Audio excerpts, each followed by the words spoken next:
well. How are you? Start with the generic question that I ask everybody. How long have y'all been together? How did y'all meet?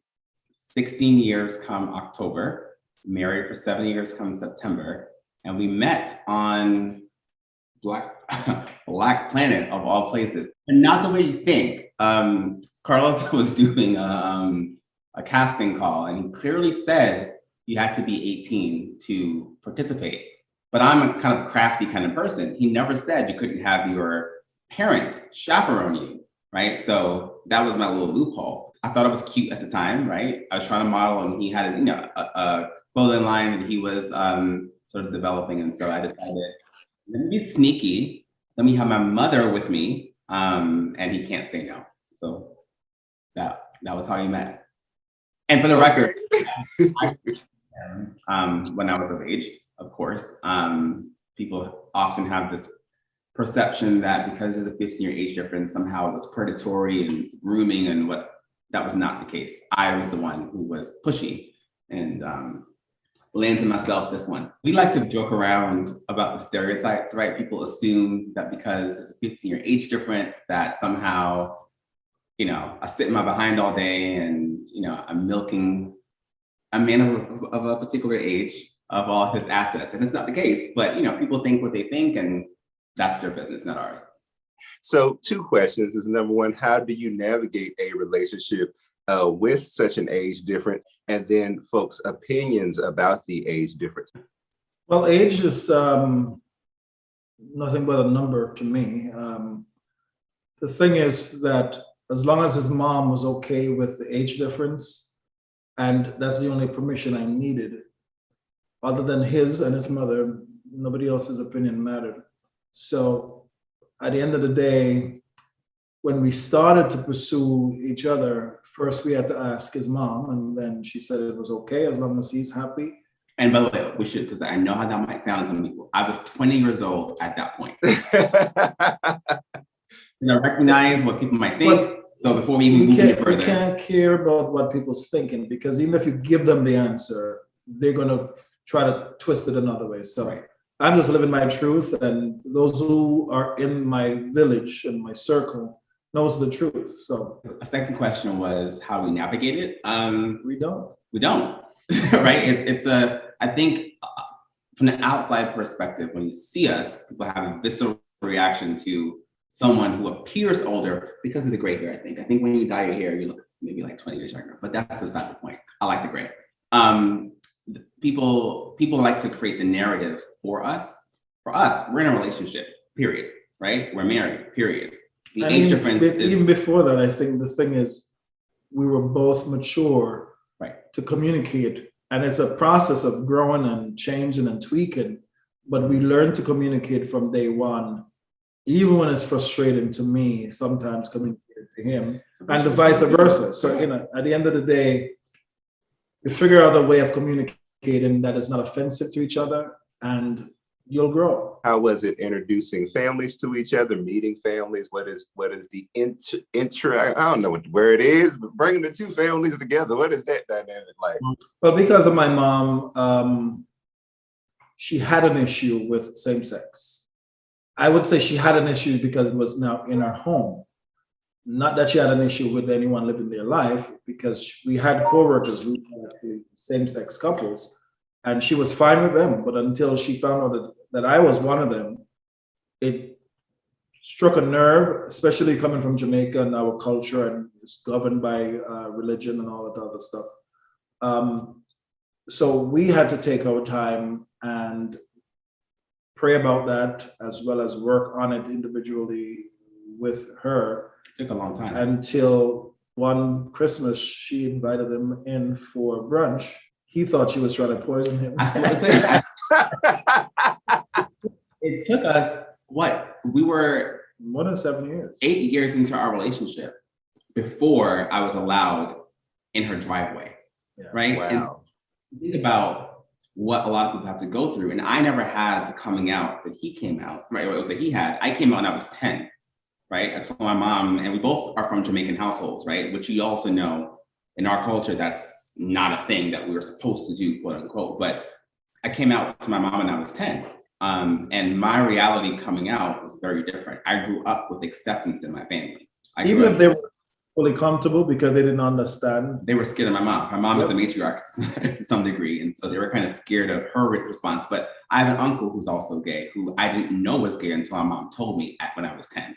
And so I had a village behind me who supported me, who I didn't feel uncomfortable being myself whenever I was around them. And then you had a different situation where you came out at 35, right? And so that's just a very different. For me, I was always bisexual. And choosing to live a gay lifestyle was based on what was now comfortable, without explaining to your spouse or to your significant other what you're feeling, what you're thinking.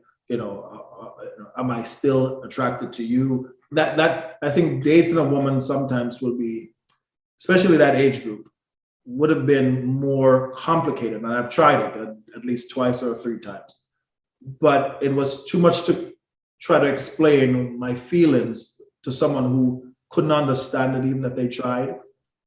So for me, finding someone who was compatible in the sense of thinking was beneficial for me when I met him, because then he was more mature for his age anyway. So we would have conversation that would stimulate me here before any place else. When we started introducing to our parents and to our family about who we were getting to know, I think for my family, some family members were okay with it, but the most important person that I wanted to be okay with it was my mom. And just so you understand, we are where we are now. She lives 30 minutes away. She calls me her son. She says, I love you. So we've really turned a corner. With an open mind, that's what can happen. Yeah.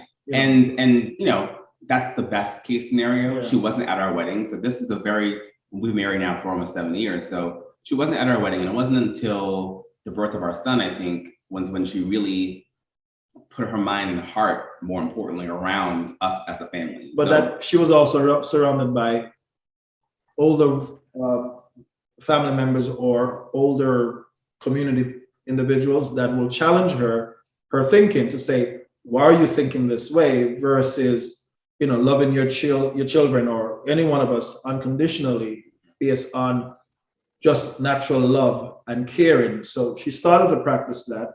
And matter of fact, yesterday she took us out to celebrate our 5-year-old's pre-K graduation. I mean, we are one of the stories that ended up well, right? It turned out well, where parents can see us for who we are versus who we choose to raise a family with. And there was some family member on your side that was, at least one, that was very uncomfortable with the age issue. Yeah.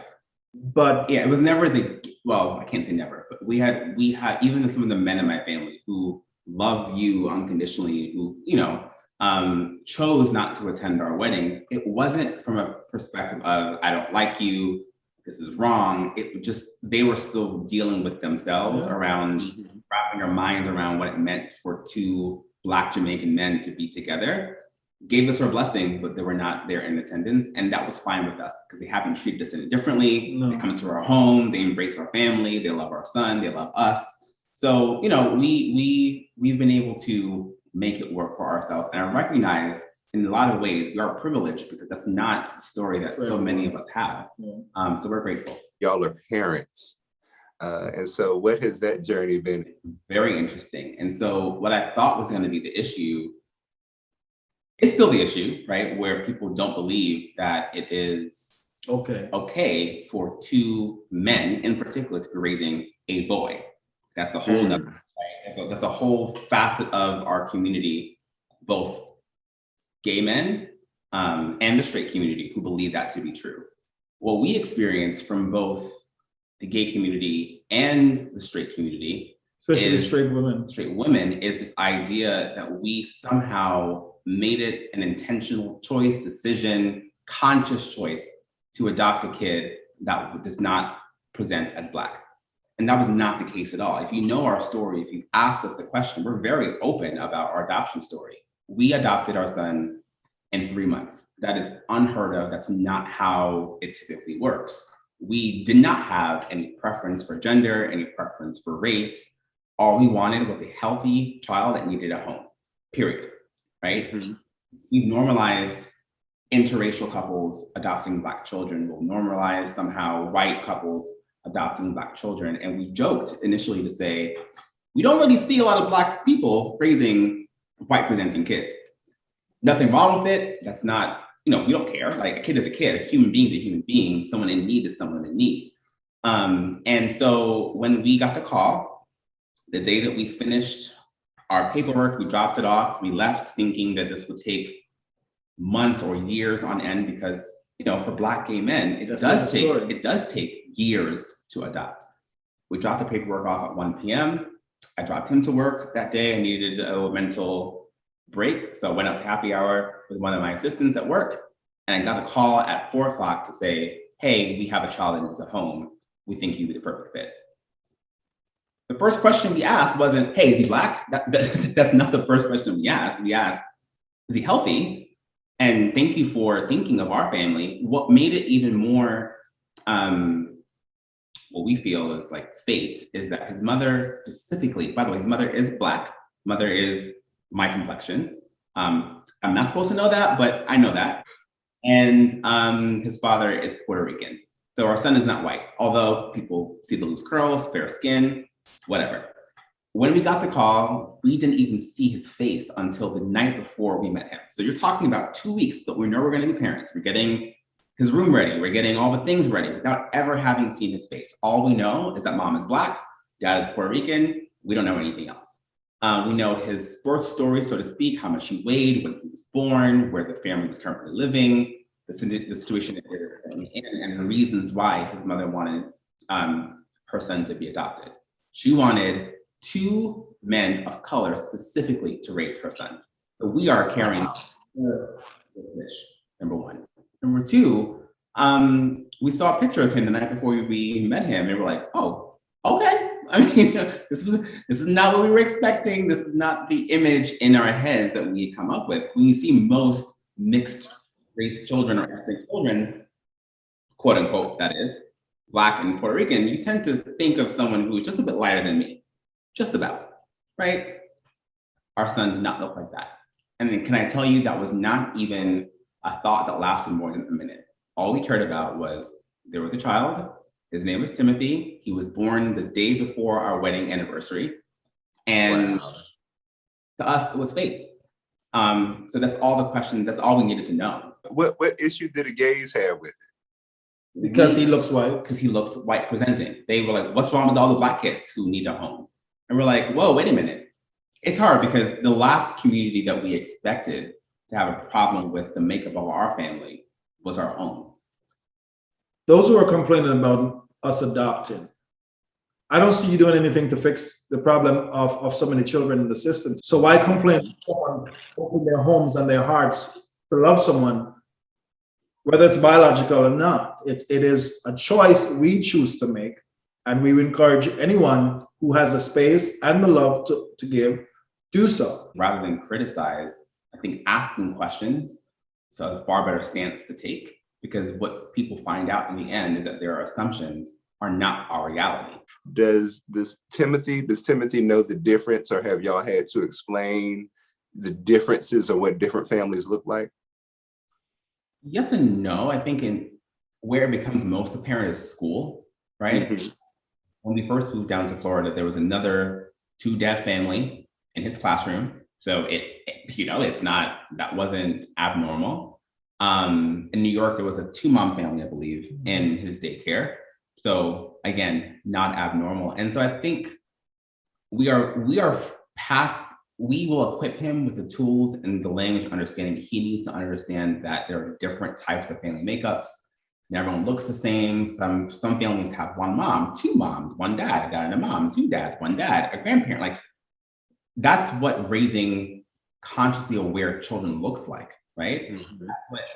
That's what being a good parent looks like. that we're raising a child with the understanding that there is difference and there's beauty in those differences, and that we should accept all of those differences. Children doesn't necessarily, out the blue, come up with a question for another child. Who's your mother? Who's your father? No, that's an adult teaching that child their level of thinking. And therefore the child will take it to school and be promiscuous in the sense of curiosity of, you know, I see my mom and dad pick me up. I see your dad pick you up. Where's your mom? Our son classmates are not even on that level to think like that, because we were just at the graduation and everyone behaved normally. There was no looks of weird look. Everyone was behaving normally. There was single mother there. There was, you know, mother and father that was there. So our grandparents were there instead of parents. It's just we are trying to challenge what the norm is, if that makes sense, right? And so, you know, we show up sometimes holding hands. Like, that's what parents do in front of their children. We are demonstrating what it means to love authentically, first yourself and another human being. And that makes some people uncomfortable, but it doesn't make them uncomfortable when a straight family does it, right? And so we are trying to normalize for him that love comes in so many different packages. This happens to yours, but every other package deserves respect. It deserves you to give them the space to be who they are, but also the capacity to understand that differences are okay.